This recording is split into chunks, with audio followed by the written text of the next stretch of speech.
እኔም ደግሞ አዳዲስ አድማጭም ተመልካችም ሊኖር ስለሚችል እኔን ማወቅ የምትፈልጉ ሰዎች ካላችሁ አቤሴሎም መለሰ እባላለሁ። በሙያ ሲቪል መሐንዲስ ነኝ።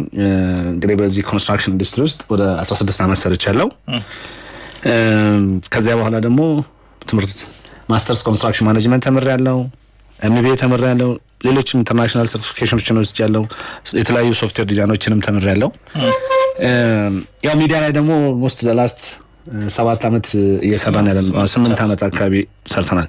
ከ2000 ዓመተ ምህረት በኋላ ያለ ትውልድ ምን ሰርቷል ለተባለው ኦልሬዲ ጉባኤ በደንብ አብራርቶታል። አይ ጉባኤ እኔ የምነግርህ ነገር አዳልቷል። አንተ በራሴ በኩል ስመልስ አብዛኛውን ነገር ጠቅሶታል። ማለት ያው ሰዓታችን ትንሽ ስለሆነች መድገም አዳዲስ ቴክኖሎጂዎችን ልኩት አይተናል። ቢም የሚባለው ቴክኖሎጂ መቼ ነው የመጣው? እሺ አምና እነ ፕሮጀክት ማይክሮሶፍት መቼ ነው የመጣው? በእኛ ጊዜ እሱ በእኛ እሺ እነ ፕሪማቬራ የኛ በጣም ጥሩ ሳፕም እናንተ ነው። አይ ሳፕ ወደ እናንተ ጊዜ እሺ ይጠጋል። ሌሎች ዲዛይኖችም ብዙ አሉ። እንግዲህ መንገድ ላይም የሚሰሩ ህንጻ ላይም ይሄው በ3ዲም በሞሽንም በመናም የሚሰሩ አሉና ብዙ ስራዎች እየተሰሩ ስላሉ እሱ ላይ ብዙም አልሄድበት። እሺ ከዛ በፊት ቅድም የተነሳው ትልቅ ጥያቄ አለ።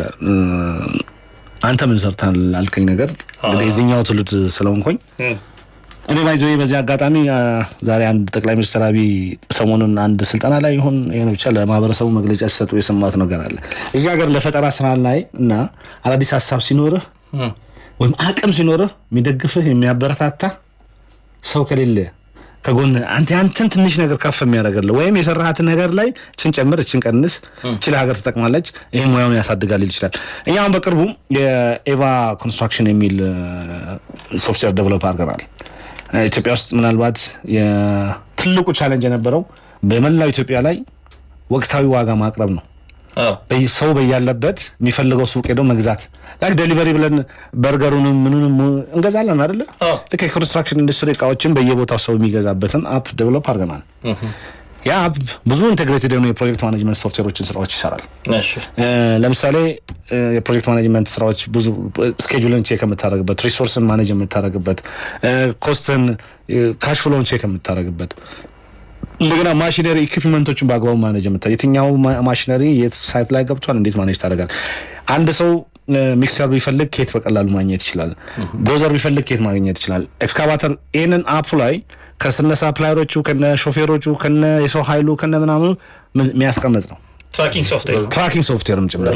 ከዛ ሲቀጥል ደግሞ ዴሊቨሪ ጋር ይገናኛል። ትራንስፖርት የትኛው ካምፓኒ ሲሚንቶ መግዛት አንተ ጉባኤ ሲሚንቶ የሆነ ቦታ መግዛት ብትፈልግ ብረት መግዛት ብትፈልግ ከየትኛው ካምፓኒ በተሻለ ዋጋ ገዛለው እዛው አቅራቢያ ደግሞ በምን አይነት መኪና አስጭናለሁ ብትል አትቸገርም። ድሬዳዋ ብትሆን ሐረር ብትሆን ባህር ዳር ብትሆን ስለዚህ እንደ ድሮ ማወራረድ እዛ ሄደ ምንም ሁሉ ነገር ቤት ይመጣል። የምትፈልገው ነገር ኳንቲፋይድ የሆነ መሐንዲስ ብትፈልግ እዛው ላይ ማግኘት የምትችልበትን ስራ እየሰራ ይሄንን ስራ የኢትዮጵያ ፈጠራና ምንድነው የአእምሮና ፈጠራ ጥበቃ ባለስልጣን ሰርቲፋይድ አድርጎናል። ኢንሳ በቅርቡ ሰርቲፋይድ አድርጎናል። እያንዳንዷን ነገር ቼክ አድርጎት ማን ጋር እንስራ አይ እንደው አሁን አዳነሳቱ ጥያቄ አመጣው እንጂ ይቅርታ ማላዳምጥ ምክንያት ምንድነው ይሄ መሐንዲስ ከኛም ትውልድ ያለው መሐንዲስ ስራ እያጣ ነው። ይሄ አፕ እኮ ይሄ አሁን እኛ የሰራነው አፕ ለመሐንዲሱ ነው የስራ እድል ይፈጥራል። አብዛኛውን ባለሙያ ቅድም ብለናል። አሁን መድገም ካስፈለገ ጠቅላይ ሚኒስትር አብይ አብዛኛውን የኢትዮጵያ ሀገር ባለስልጣን ከባለ ሀብቱ ጋራ ይጠጋል፣ ተጣብቆ ነው የሚሰራው። አዳዲስ ፈጠራ ሀሳብ ያላቸው አዳዲስ ስራዎችን ለብዙ ዜጋዎች የስራ እድል የሚፈጥሩ ፕሮጀክቶችን እየቀረጹ መንግስትን ከፖሊሲ ጋር ቻሌንጅ እያደረገ ሀገርን የሚያሳድግ ወደ ከፊት የሚያሻግር ስራ እየሰሩ አይደለም። እርስ በርስ ተሳስረው ነው እንደኛ አይነቱ ልግኖር ያለው። አንተ ተቋም መምራት አትችልም። ደህና ዘመድ ቢኖርም እያርስ እኔ አውቃለሁ። ለምሳሌ እኔ አውቃለሁ በጣም ጎበዝ ነህ፣ አቅም አለ። ጉባኤም እንደዛው አቤሴሎምም እንደዛው ስንት ፕሮጀክት መርተናል አይደለ? እኔ ለምሳሌ ሀገር ብዬ አንድ ተቋም ውስጥ ልግባ ብል ማን ነው የሚያስገባኝ? ኮንስትራክሽን ሬጉላቶሪ ባለስልጣን ወይም ደግሞ በአሁኑ ሰዓት የኮንስትራክሽን ባለስልጣን ኢንተርናሽናል ልምድን ወደ ሀገር ውስጥ በማስገባት ማለት ነው። ፊዲክን እንግዲህ እኛ ጋር በእኛ ሀገር ለምሳሌ 98ቱ በመንገድና በሌሎች አስተዳደር ላይ በጣም እየተሰራበት ነው። 2017 ሜጀር አፕዴት ካለው ውስጥ አንዱ የ2017 ነው። ከዛ በኋላ ፊዲክ ይቅርታ ይሄ የኮቪድ ኢንትሪ ከሆነ በኋላ በኮቪድ በዓለም ላይ ሂት ካረገ በኋላ የተወሰነ ሜጀር አፕዴት የተደረገው የዛኔ ነው። ነገር ግን ትልቁ አፕዴት 2017 ነው። ብሉም በለው የሎ ቡክም በለው ሬድ ቡክም ሜጀር አፕዴት የተሰሩት በዚህ ሰዓት ነው። እነዚህን እየሰራ ያለ ትውልድ እንዴት ሰነፍ ይባላል? እውነት ቢጃ ይባላለሁ። ማን አልከኝ? ቅርታ ኢንጂነር ቤጃይ ነው። ቤጃይ ኦኬ። ኢንጂነር ቤጃይ ጤና ይስጥልን። ሰላም ነው ወይ? እንዴት ናችሁ? እግዚአብሔር ይመስገን። ምን ነበረ ጥያቄ? በጣም ይቅርታ ፕሮግራማችን ትንሽ ተረብሾ ነበር። ውይይታችሁ በጣም ቆንጆ ነው። አቤሴሎም ብዙ ጊዜ ይዞ የሚመጣው ሀሳብ ጥሩና በጣም የፖሊሲ ኢሹዎች የሚፈልጉ ናቸው ብዬ አስባለሁ እና አሁን እንደነዚህ አይነት ውይይቶች ጋር መንግስት ላይ አሁን መንግስት ከሚወስዳቸው ሙቮች ወይ ስቴፖች አንጻር እንዴት ታዩታላችሁ? እስካሁን የምታዘጋጁት ፕሮግራም ፖሊሲን የማስቀየር አቅሙ ምን ያህል ተገምግሟል የሚል ነው። አመሰግናለሁ። ጉዳይ ስላለኝ አንድ ዳናት ቤዝ እንደምን አለ? እግዚአብሔር ይመስገን። አቤሴሎም ነኝ። በጣም እየፈለኩ ገባልኝ እና ዋትስአፕ ላይ ሄኖክ እየደወልልኝ ነበረ እንድትገባ ፈልጎ የተነሳው አጀንዳ አንተም ቅድም ሶሻል ሚዲያ ላይ ጻፍከው ጥሩ ጽሁፍ አለ። መሀንዲሶች አንደኛ አብዛኛው መሀንዲስ በዚህ ሰዓት በብዛት ስርዓት የሚሆንበት ሁኔታ አለ። የፖሊሲ ችግሮች አሉ። አትሊስት መሀንዲሱንም የሚያበረታታ ኢንተርፕራይዝ ላይ በደንብ እንዲሰራ ትልልቅ ስራዎችን በመስራት ወይም ከተማን በመገንባት ሊሆን ይችላል፣ ትልቅ ኢንዱስትሪዎችን በመስራትም ሊሆን ይችላል እና ይህንን በደንብ ሊያበረታታ የሚችል ጠንካራ ቅድም አቶ ጉባኤ እያነሳ የነበረበት ዓለም አቀፍ ተሞክሮች አሉ። የኢንጂነሪንግ ቦርዶች፣ ካውንስሎች ዓለም ላይ ፖሊሲን እስከ ማስቀየር፣ ሬጉላቶሪ ስራዎችን እስከ ማሰራት፣ ለመሀንዲሶቻችን የስራ እድል እስከ መፍጠር የተጠናከረ ጠንካራ የተደራጀ ማህበር ወይም ማለት ባለሙያ ከፈጠርን አገርንም መለወጥ ማሻገር እንችላለን የሚል ሐሳብ እያነሳን ነበር። አንተም በዚህ ጉዳይ ላይ እንደው የራስን ሐሳብ ብትሰጠን በጣም ደስ ይለኛል። ምክንያቱም ትናንትና ጽሁፍ ላይም ስላየሁት ፌስቡክ ላይ ጽፈህ በጣም አፕሪሼት አድርጌዋለሁ። እንግዲህ ምን መሰለህ እምብዛም የሚታመንበት አይነት ነገር አይደለም እና ፖሊሲውም ኢንተርፕረነር የሚሆንበትን እንትን አያየውም። የስፔሻሊ የፋብሪኬሽን ኢንጂነሪንግ የኢንጂነሪንግ ቢዝነሶችን የመሳሰሉት ነገሮችን ሊሰራ በሚችል መልኩ በስፋት አያበረታታውም ብዬ አስባለሁ። ይሄ በጣም አሪፍ በጣም ጥሩ እውቀት ያላቸው መሀንዲሶች እንዳሉ ያሳያል። ሆኖም ግን እነዚህ መሀንዲሶች ኦልሞስት ምንም ለኢኮኖሚው የሚሰጡት ግብአት እምብዛም ነው፣ ኢንሲግኒፊካንት የምንለው ማለት ነው። ሶ እኔ ኦፒኒየን የትሬድ ኦሪየንትድ ኢኮኖሚ ስላለን የፋብሪኬሽን ወይ የማኑፋክቸሪንግ ወይም ደግሞ የግንባታ ኦሪየንትድ የሆኑ ቢዝነሶቻችን በጣም ቀጭጨዋል ብዬ አስባለሁ። ሶ የኔ ኦፒኒየን መሀንዲሶች ኢትዮጵያ ውስጥ ያሉ መሀንዲሶች መብታቸውን ቴክኒካሊ ፖለቲካሊ ሳይሆን ቴክኒካሊ ለማስከበር ከዛም በኋላም ደግሞ ለሀገሪቱ ኢኮኖሚ ግብአት ሊያመነጩ የሚችሉበትን ሁኔታ ለመፍጠር እንደ ካውንስል ሆኖ ቢመሰረቱ አድቫይዝ አደርጋለሁ። አሶሲዬሽን ምናምን አድቮኬሲ ናቸው እንትን አይደለም። ካውንስል ግን ከሆነ በቀጥታ የፖሊሲ ኢንጌጅመንት ሊኖራቸው ይችላል የሚል ሀሳብ አለኝና መሀንዲሶች መጀመሪያ መንቃት አለባቸው። ለኢኮኖሚው የሚሰጡት ጥቅም ትልቅ መሆኑና የአሁኑ ዘመን ኢኮኖሚ ያለ ፋብሪኬሽን ያለ ምህንድስና እምብዛም የማይራመድ መሆኑን ራሳቸው ንቃት ሊኖራቸው ይገባል ብዬ አስባለሁ። ከዛ በኋላ ደግሞ መደራጀት ነው። ያልተደራጀ ስብስብ የትም አይደርስም። መደራጀት ያስፈልጋቸዋል ማለት ነው። በተለያዩ ነገሮች ቢደራጁ ጥሩ ነው፣ ግን ካውንስሉ አንዱ ትልቁ እንትን ይሆናል። ከዚህ በኋላ ነው እንግዲህ ወደ ኢንተርፕረነርሺፕም ከዛ በኋላ ማኑፋክቸሪንግም ከዛ ሪሰርች ኤንድ ዴቨሎፕመንትም ላይ ኢኖቬሽንም ላይ እንደዚህ መካሄድ ይችላል የሚል ሐሳብ አለኝ። ሶ መሀንዲሱ አሁን ዌስት ነው። እኛ ሀገር ዝም ብለህ ስታየው 5 አመት ሰልጥኖ ወጥቶ በ3 ወር ስልጠና ሊሰራ የሚችልን ሹፍርና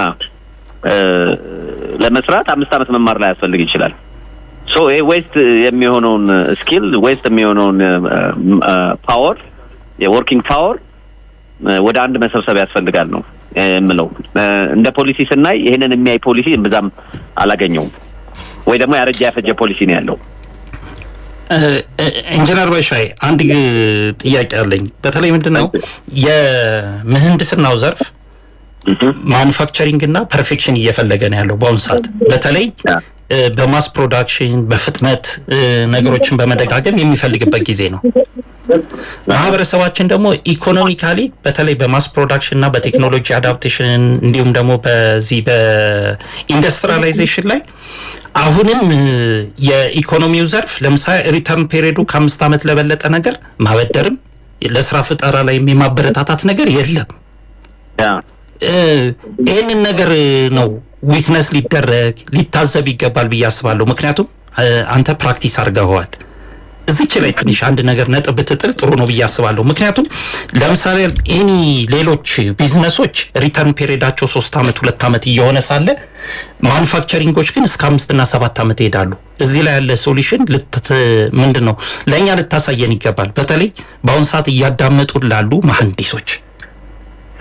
አክቹዋሊ አሁን የኛም ባንኮች የፋይናንሻል ተቋማችንን ስናየው መሰረት አድርገው የሚንቀሳቀሱት የአካውንቲንግ እና የኢኮኖሚ ግብአት ላይ ነው እና የቴክኒካል እና የፕሮዳክሽን የማምረት ሂደቶችን እምብዛም በደንብ የሚያውቋቸውም አይመስልም። ምክንያቱም አሁን እንደምንለው ለጥናትና ምርምር የሚወጣ እንኳን መኖር አለበት። ለምሳሌ የዛሬ 40 ዓመት 30 ዓመት ብታይ የጃፓን ኪሽኪሽ እቃ ነው የሚባለው። የጃፓን እቃዎች በጣም የማይረቡ ናቸው። አሁን ግን የማታገኛቸው ኳሊቲ ላይ ያሉ ኢኩፕመንቶች ናቸው ያላቸው። ቻይና የዛሬ 30 ዓመት ምናምን እና የዛሬ 5 ዓመት የምታመርታቸው ማሽኖች እና አሁን ላይ የደረሰችበት ደረጃ የትልየሌሌ ነው። እንደዚህ ነው። ይኸውልህ ምህንድስናና ማኑፋክቸሪንግ ዛሬ ካልጀመርከው መቼም መጀመር አትችልም። ዛፍ መትከል የዛሬ 20 ዓመት ምናምን አካባቢ አሪፍ ነበረ። the best time ደግሞ አሁን ነው የሚመጣው 20 ዓመት ለማግኘት። ስለዚህ ማኑፋክቸሪንግ እና ኢንጂነሪንግ ፕሮግረስ ይፈልጋል። ዛሬ ከጀመርከው ኳሊቲው ምኑን የምታመጣው ቀጥሎ ባሉ አመታቶች ናቸው። ይሄ ነው የሀገሪቱ አሴት የሀገሪቱ የስኪል አሴት ብለን ልንወስደው የምንችለው። ይሄንን ስታይ ሰቀቀናም የሆነውን የፋይናንሻል እንትናችንን ኢንስቲትዩሽናችንን ስታየው ሪሶርስ እኮ የለንም ምናምን ይልህና በ5 ዓመት ውስጥ ምናምን እንትን ያደርጋል። እዚህ ሀገር ለምሳሌ ማኑፋክቸር አድርገህ ከማድረግ ማስቲካ እያመጣ ኢምፖርት እያደረግ ማከፋፈልን የሚያበረታታው የፋይናንስ ተቋም ያለው ለኢንጂነሪንግ፣ ለቴክኒክ፣ ለማኑፋክቸሪንግ፣ ለፋብሪኬሽን ኢንጂነሪንግ የሚሰጠው ቦታ እንብዛም ነው። ይሄንን ማልፈርበት ምንድነው እዛው ላይ ያለው ላክ ያደርጋል። ይሄንን ነገር ሊገነዘበው አይችልም። ይሄን ነገር የሚገነዘበው የኢኮኖሚ እንትናችንን ተገንዝቦ ሊወስደው የሚችለው በአካውንቲንግ እና በኢኮኖሚ ኖሌጅ ላይ ተመስርቶ ብቻ ነው የሚሆነው። ለዛ ነው ላክ ያደርገው። አሁን ለምሳሌ አቤሴሎም አንድ ሶፍትዌር እንትን አድርጓል። ኢንተግሬት ማድረጊያ አግሪጌት ማድረጊያ ሊል ይችላል። ይሄንን ላይቀበሉት ይችላሉ። አይገባቸውማ። በትክክል ገብቷል አይደል? ላኩን እኛ ነን የምናውቀው። አሁን ምህንድስናው ላይ ያለ ሰው ምን እጥረት እንዳለ ምናምን እንደዚህ ሊያደርግልህ ይችላል። ስለዚህ እንደ ካውንስል ቢኮን ካውንስል ስትሆን ይሄ ዌስት የሆነው መሀንዲስ ሰብስቦ ወደ ስራ ማሰማራት፣ ወደ ኃይል መለወጥ ይኖራል። ሁለተኛ በፋብሪኬሽን ኢንጂነሪንግ እና በማኑፋክቸሪንግ በጣም ጋፕ ያለውና እንደውም ዜሮ የሆነውን ነገር አንቀሳቅሶ ኢኮኖሚ የመፍጠር ሁኔታ ሊኖር ይችላል። አሁን ለምሳሌ ጀርመንን ብታያት በፋብሪኬሽን ኢንጂነሪንግ ነው ትልቁ የጂዲፒ እንትኗ ኮንትሪቢዩሽኗ።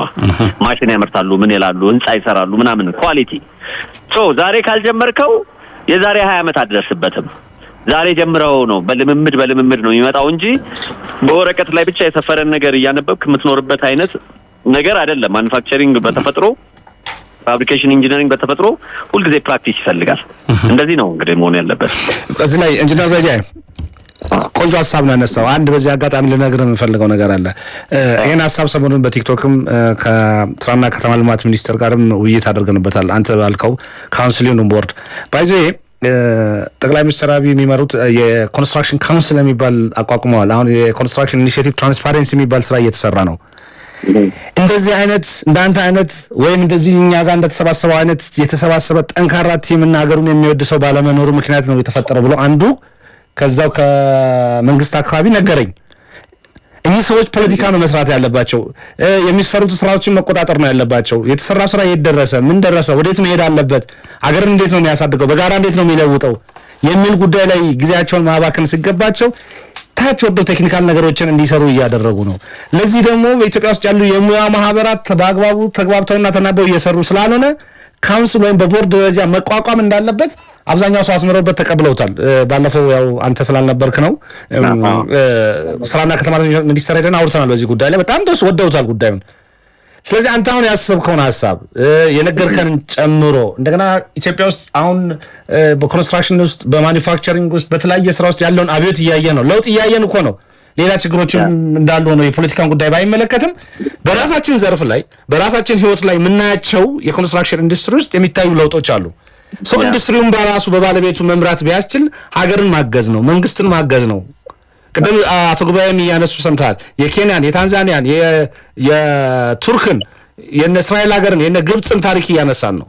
ልዩነቶች እንኳን ፖለቲካሊ ልዩነት ቢኖራቸው ኮንስትራክሽን ኢንዱስትሪውን፣ ማኒፋክቸሪንጉን፣ ቴክኖሎጂውን አገርን ወደፊት ሊያራምድ የሚችሉ ጉዳዮች ላይ ዜጎች ድርድር የላቸውም። ባለባለሙያዎች ፕራዮሪቲ ይሰጣል። የጠበቆች ማህበር ሙሉ ኢምፓወርድ ተደርገዋል። አሁን ቅድም አቶ ጉባኤ የህግ ባለሙያ እየነገሩን ነው። ፕሬዚዳንታቸውን መርጠው እየሰሩ ነው። ስለዚህ አንተ ያነሳውን ሀሳብ አፕሪሺየት ላደርግ ነውና ቅድም ስለ ጀርመንም እያነሳ ነው። ጀርመን ውስጥ የሚሰራ ማሽን ኢትዮጵያ ውስጥ መጥቶ ካልሰራ እያልከን ነበረ። እንዴት አይነት ጠንካራ ባለሙያ መፍጠር እንችላለን?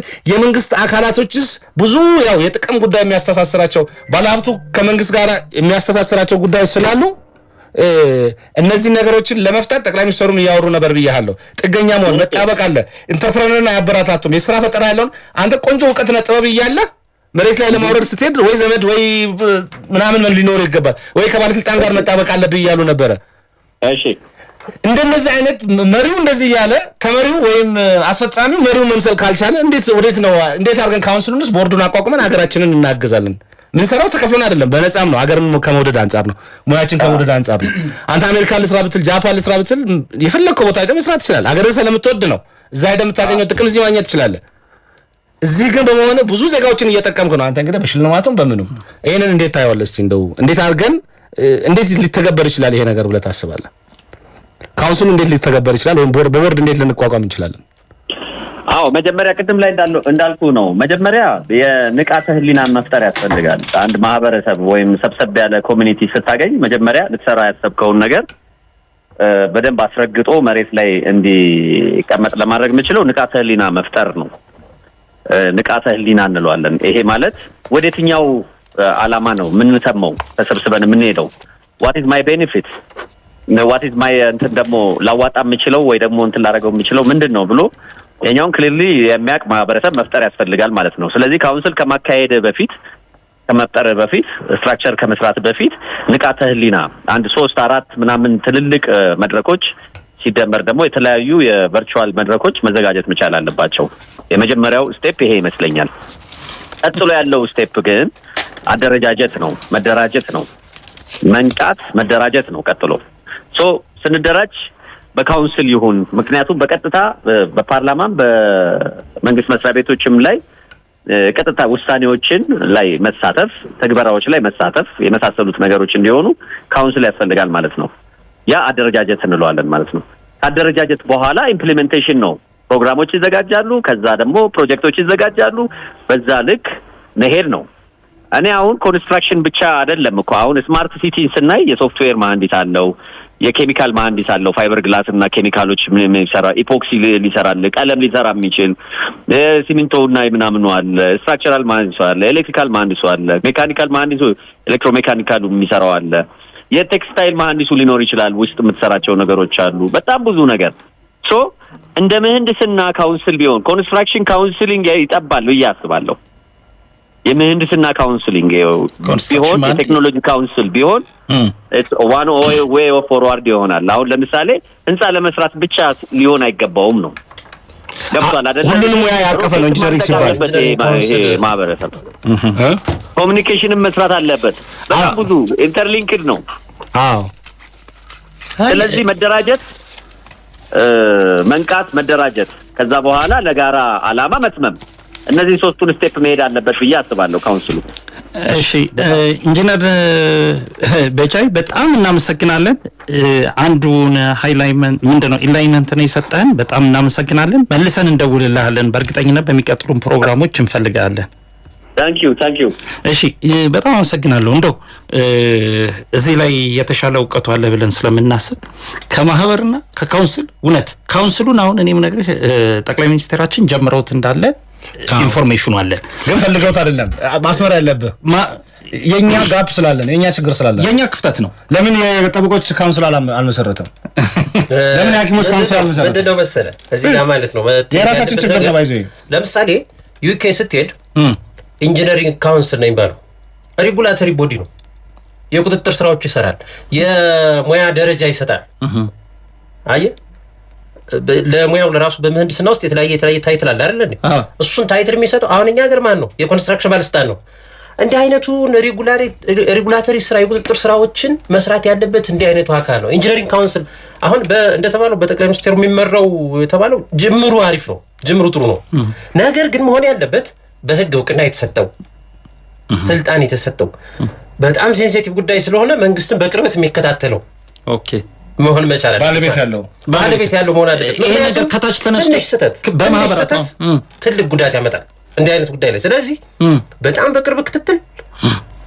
ነገር ግን መጀመሪያ እኮ የመንግስትና ይሄንን ካውንስሉን ኢንጂነሪንግ ካውንስሉን አጣምረህ በጋራ የሚሰሩበት መንገድ ልታመቻች ትችላለህ፣ ራሱን እስኪችል በደንብ አየህ።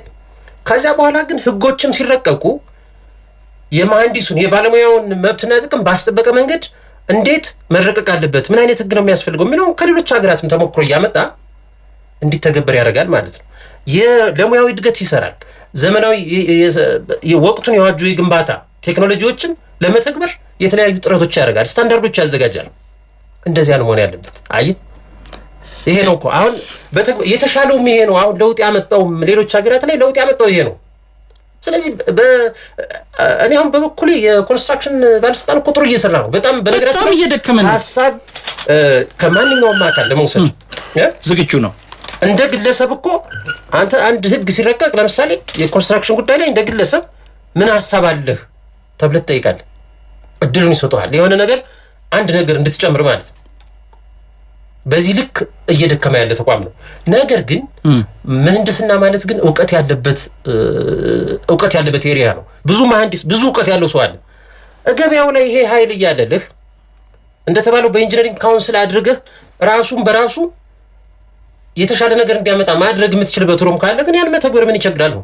ያው እዚህ ጋር ልመልስልህ ጉባኤ ምናልባት እንደዚያ ነው የሚታየኝ። ልክ ነህ።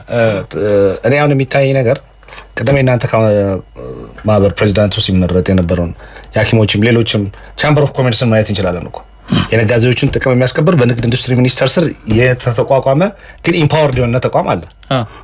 ኮንስትራክሽኑ ስትመጣ 17 ማህበር ነው ያለው በተለያየ በሲቪሉ በአርኪቴክቱ ምናምን በኮንትራክተሩ በኮንሰልታንቱ በምኑ ሲቆጥር ስለዚህ ወደ 17 አለኛ። አሁን ግን እንደሚባለው ኤግዚስት ያደረጉት 17 ዝም ብሎ ተልፈስሶ የቀረው ወደ 32 አለ ነው የሚባለው። እና ኮንስትራክሽን ኢንዱስትሪ ውስጥ እኛ ደግሞ ታውቃለህ ጉባኤ ያው ከአማራ ቲቪ ጀምሮ እኔ አማራ ክልል ባህር ዳር ስኖር መታወቂያ የለኝም። ልንገር እኔ ከጅንካ አይደል የመጣሁት ባህር ዳር ስኖር አዲስ አበባውን 4ኛ ዓመት ነው መታወቂያ የለኝም። ምጠጋው ሰው ለመሄድ መለመን አልችልም። ለምንድን ነው የዜግነት መብቴን የማላገኘው? ስለዚህ ኮንስትራክሽን ኢንዱስትሪ ውስጥ እያንዳንዱ ዜጋ እንደ ሌላው ዓለም መንግስት የሚሰራቸው ብዙ ስራዎች አሉት። ሬጂስትሬሽን ለምንድን ነው መንግስት የሚሰራው? ፖሊሲ ላይ ለምንድን ነው መንግስት ጊዜውን ለምን መንግስት አስተያየት አይሰጥም? ህጎች ሲወጡ እንደነዚህ አይነት ሙያ ማህበራቶች ይኖራሉ።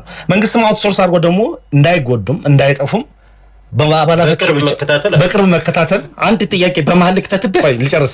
አዳናት ማስታወሻ ያዝ ፕሊዝ። እንደ ጋዜጠኛ ማስታወሻ ያዝ። ሀሳቤን ልክ ስቋጭ ምንድነው ስለሚደበላለቅ ነው ሀሳቡ እንትን ፍሎን ያጠፋል እዛው ላይ ብዬ ነው። እና እነዚህ ባለሙያዎች እነዚህ ማህበራት አገሪቱ ላይ ምንም የፈጠሩት ፋይዳ የለም። ቀደም ነው ያነሳነው ከራሳቸው ጥቅም ባሻገር ሀገር ላይ ጠብ የሚያደርግ ነገር የለም። አሁን እሱንም እየተጫጫን በዚህ ዓመት ምናምን የስራ ተቋራጮች ማህበር በፌዴሬሽን ጥሩ ነገር እያደረጉ ነው። የሲቪል መሐንዲስ ማህበራትም አሁን ስልጠናዎች ምናምን እየሞካከረ ነው። ቀላል አይደለም። ማንቃታችን አይሰሩም። ቀደም ብሏል ከ2000 በኋላ ያለ ትውልድ አይሰራም፣ ምንም ሰነፎች ናቸው ብሏል። ትክ ማለቱን እኛ አንጠላውም። ሚናደድ ሊኖር ይችላል። አዎ ለምን ጎበዝ አንሆን? ሰነፍ ስለተባለ አይችን ከምንወስድ ሰው ምንም እየሰሩ አይደለም። ወደ 32 ማህበራት አሉ። አሁን የኮንስትራክሽን ኢኒሺዬቲቭ ትራንስፓረንሲ የሚባለውን ስራ የሚሰሩት እነዚህ ህጎችን፣ ስታንዳርዶችን፣ ፖሊሲዎችን የሚያወጡ ሪቪው የሚያደርጉት አካላቶች እንደነዚህ አይነት ስትሮንግ የሆነ ተቋም ባለመኖሩ ነው። ይህንን ደግሞ መንግስት እንደውም ኮስት ኢፌክቲቭ በሆነ መንገድ በጥቂት ሰዎች በቮለንተሮች በሪሰርቸሮች በምናምን የተደገፈ ዩኒቨርሲቲዎችን አካሎ በመያዝ ትልቅ ስራ መስራት የሚቻልበት ሁኔታ አለ እንጂ ፕራይም ሚኒስትር አብይ እውነት ኮንስትራክሽኑን ፈልጎት ወይም ነገር ብሎ አይደለም በራሱ የሚመራ ካውንስል ያቋቋመው። እኛ ደካማ ስለሆነ ወይም እኛ ምናልባት በጣም ብዙ ጋንግስተሮች በጣም ገንዘብ በጣም ኃይለኛ ካሽ ፍሎ ያለበት ቦታ ስለሆነ ግን ይሄንን በዚህ አጋጣሚ ለመንግስት ማስተላለፈው መልእክት ይሄን ቮለንተሩን ጀምረናል፣ እየተንቀሳቀስን ነው። ፕሮፖዛል አቅርበናል ለከተማና መሰረተ ልማት ሚኒስቴር። አገራችንን እናገዛለን። ታሪክ ነው የምንሰራው። እያንዳንዱ መሐንዲስ እያንዳንዱ የህግ ባለሙያ ምህንድስና ሲባል ሲቪል ወይም ሃይድሮሊክስ ወይም ኢሪጌሽን ሃይዌይ ሜካኒካል ኤሌክትሪካል ብቻ አይደለም። ቀደም በዚያ ተናግሯል። የተለያየ አይነት በዝርዝር ያስቀመጥነው ከ40 ያላነሱ የምህንድስና ኢንዱስትሪዎች ፋርሚንጉ ላይ ተያይዞ ኬሚካል ኢንጂነሩን ምናምን ስታቀር ከ30 ከ40 በላይ ኢንጂነሪንግ ኒውክሌር ፓወሩን ጨምሮ ይህንን ያቀፈ አንድ ካውንስል ቢዘጋጅ አሰራሩ ወጥ የሆነ ነው የሚሆነው። ፖሊሲውንም ስታዘጋጅ የህግ ማዕቀፉንም መንግስትም ከፍተኛ ወጪ አያወጣም፣ የሰው ኃይልም አያባክንም። እነዚህ ተቋማት ጠንክረው በወጡ ቁጥር ባለፈው ብለናል። የግብጽ ጉዳይን እኮ ስለ ውሃ ሀብቷ ጠብታ ስለ ከተማ ግንባታ አዲስ ከተማ እየገነቡ ነው። ስለ እያንዳንዷ ነገር እኮ መንግስት ጋራ አብሮ ቁጭ ብሎ የሚሰራው እንደነዚህ አይነት ተቋማት ናቸው እንጂ አልሲሲ ወርዶ አይደለም የሚሰራው። አሁን እኮ ጠቅላይ ሚኒስትር እየወረደ እየሰራ ያለበት ነው ሁኔታ ነው ኢትዮጵያ ውስጥ ያለው። እንዴት አስፈጻሚዎች መሪያቸው መምሰል አቅታቸዋል ብዬ ሁሌ የምናገረው ለዚህ ነው።